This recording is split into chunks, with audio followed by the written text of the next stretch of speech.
Finding yourself the prey in the talons of an owl on a dark night is a gruesome affair. The owl will rip you to pieces or eat you whole. Then it will digest you later to spit up a compacted pellet of what was your fur and bones. Then the owl kicks back, rolls itself a cigarette, and smokes it while listening to the wolves howl.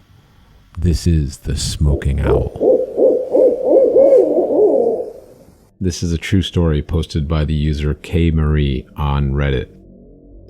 Okay, so my dad has always been that type of guy where he doesn't believe in anything unless he witnessed it for himself. He's a pretty macho guy and isn't into all that fairy tale and ghost nonsense.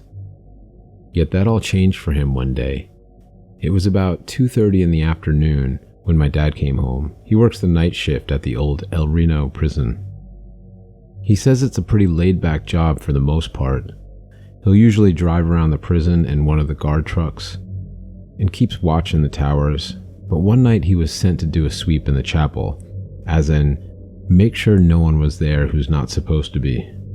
His boss, let's call him Jack, told him to come back and check in with him after he had done so. My dad walks through the yard, out to the chapel, and as soon as he walked in, he said he felt just a wave of nervousness came over him. He flicked on the old lights and walked in and began to check all around the room. After about a couple minutes, he said a man, dressed in the same uniform as he was, walked out from a little office in the back. My dad asked the man if he was already going to do a sweep of the chapel, and the man replied, "Yes, I'll take it from here." So, confused as to why he was sent out there to check the chapel, my dad just gave a little, "Oh, okay, I'll let Jack know." My dad returned to his boss about 15 minutes after he had sent him. Jack looked at him and asked, "How did you get that done so fast? You couldn't possibly have checked the whole place in such a short amount of time." "Another guard's already in there. They said he'd check it," my dad told him. And I guess Jack didn't think anything of it. As long as the chapel was checked, everything was fine with him.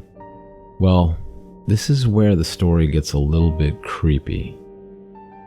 About 3 days after, my dad said he was walking down the halls of the prison and stopped to look at the display case of the old photos of the guards in the past.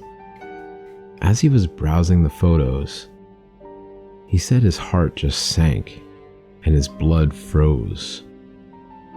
One of the pictures he came across was that very same guard he had encountered in the chapel. Only this guard was dead. Apparently, about 4 years before my dad had started working there, a riot had broken out in the chapel and a guard was stabbed to death, and that guard was the same man my dad had seen in the chapel that night. But out of 12 years of working there, not once had he even heard about the riot until now. I don't know if they just don't talk about it, scared it might run off some newbies, or if it's just something a lot of them have forgotten about.